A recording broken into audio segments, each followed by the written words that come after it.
सरकारी लाल फितीचा कारभार आणि प्रशासनातील भ्रष्ट कारभार यांच्या एकत्रित कथित युतीमुळे सरकारचं मोठ्या प्रमाणावर नुकसान आहे। किंबहुना हे नुकसान कसं होऊ शकतं याचं उत्तम उदाहरण म्हणजे ठाण्यातलं TDR प्रकरण। पाहूया।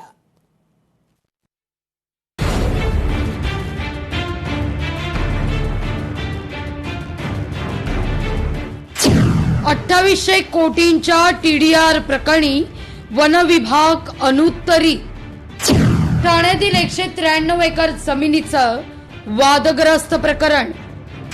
प्रशासनाच्या दिरंगाईमुळे सरकारला 2800 कोटींचा भुर्दंड। संजय गांधी राष्ट्रीय उद्यानाला लागून असलेल्या मानपाडा इथल्या जमिनीचं वादग्रस्त प्रकरण पुन्हा एकदा चर्चेत आहे। राज्य सरकार आणि डी दयाबाई कंपनी यांच्यात या जमिनी संदर्भात अनेक वर्षांपासून वाद सुरू होता।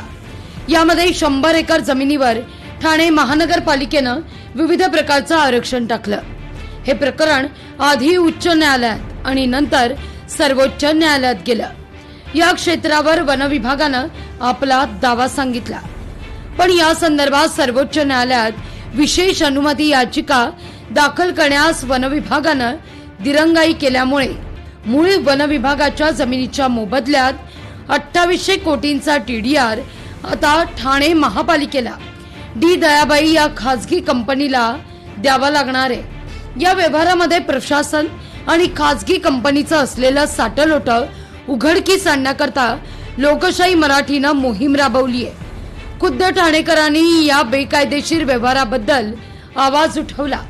पर्यावरण प्रेमींनी मानवी साखळी करून भलं मोठं आंदोलन उभं केलं, पण ढिम्म सरकार आणि त्यातील भ्रष्ट अधिकाऱ्यांना त्याची जाग आली नाही। ठाण्यातील सगळे लोकप्रतिनिधी, मंत्री, ठाणे महानगरपालिकेतील सत्ताधारी आणि विरोधक या प्रकरणी अक्षरशः मूग गिळून गप्प बसले। सरकारच्या तिजोरीतून सामान्यांच्या हक्काचं 2800 कोटी रुपये जाणार हा मुद्दा विधानसभेत उपस्थित झाला, पण यावर मात्र केवळ चौकशी करण्याचं थातूर मातूर उत्तर देत सरकारनं वेळ मारून नेली। प्रकरण प्रचंड गंभीर आहे। धन्यवाद। आज तिथे जवळजवळ 10 कोटी रुपये एकरनी जमीन विकली जाते। 10 कोटी रुपये एकर। मुख्यमंत्र्यांनी आम्हाला शब्द दिला होता आणि आज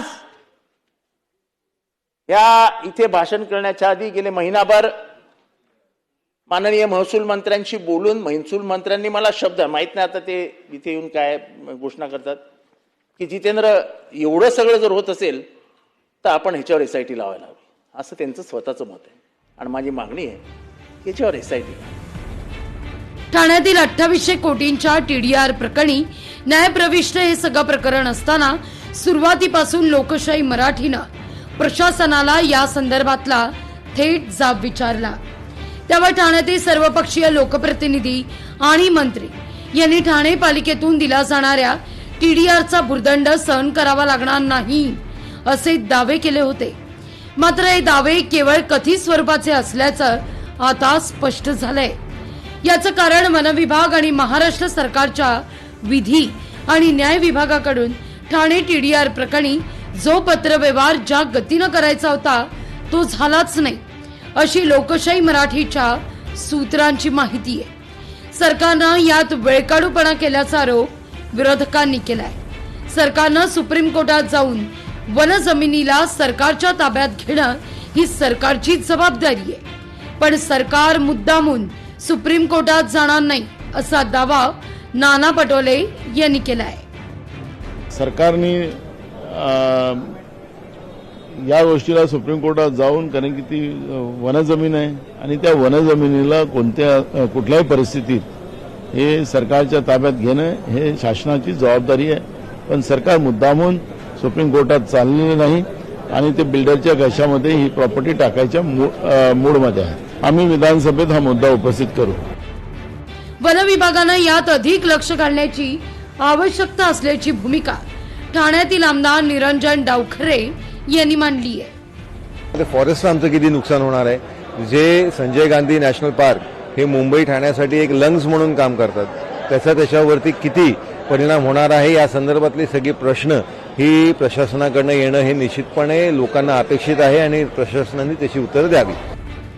वन विभाग आणि राज्य सरकारच्या विधी आणि न्याय विभागाकडून ठाणे टीडीआर प्रकरणी जो पत्रव्यवहार ज्या गतीनं करायचा होता तो झालाच नाही, अशी लोकशाही मराठीच्या सूत्रांनी माहिती दिली आहे. त्यामुळे एवढ्या मोठ्या प्रमाणावरील टीडीआर खासगी कंपनीच्या घशात जाण्याचा मार्ग न्यायालयाच्या आदेशानं मोकळा झालाय.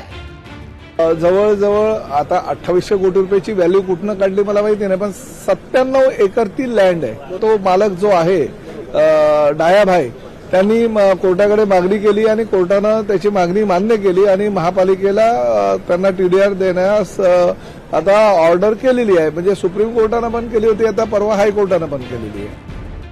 वन विभागाकडून सर्वोच्च न्यायालयात जाण्याकरता दिरंगाई झाल्यामुळेच या जागेवर डी दयाबाई या खासगी कंपनीचा दावा कायम राहिलाय. या दाव्यामुळे ठाणे महापालिकेला 2800 कोटी रुपयांचा टीडीआर जो आता जनतेच्याच म्हणजेच सामान्य करदात्या माणसांच्याच खिशातून जाणार आहे.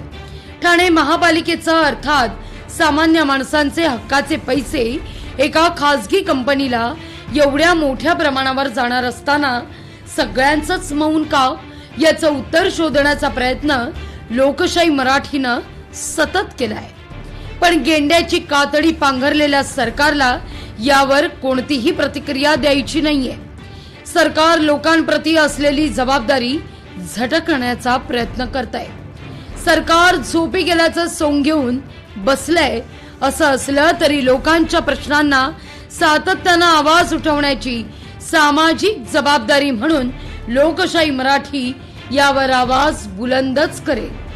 अधिवेशनात विरोधकांनी प्रश्न उपस्थित करून त्याचं उत्तर दिलं जात नाही, याचाच अर्थ ही प्रशासनाचीच भ्रष्ट मिलीभगत आहे का? हा अत्यंत संवेदनशील प्रश्न आता उपस्थित होतोय. सरकार दफ्तर दिरंगाईमुळे तब्बल 2800 कोटींचा टीडीआर खासगी कंपनीच्या खिशात गेला. याची जबाबदारी आता कोण घेणार? सामान्यांच्या हक्कांच्या पैशांवर डल्ला मारणाऱ्यांवर कोण आणि कधी ठोस कारवाई करणार याची उत्तरं सरकारला द्यावीच लागतील. ब्युरो रिपोर्ट, लोकशाही मराठी, मुंबई.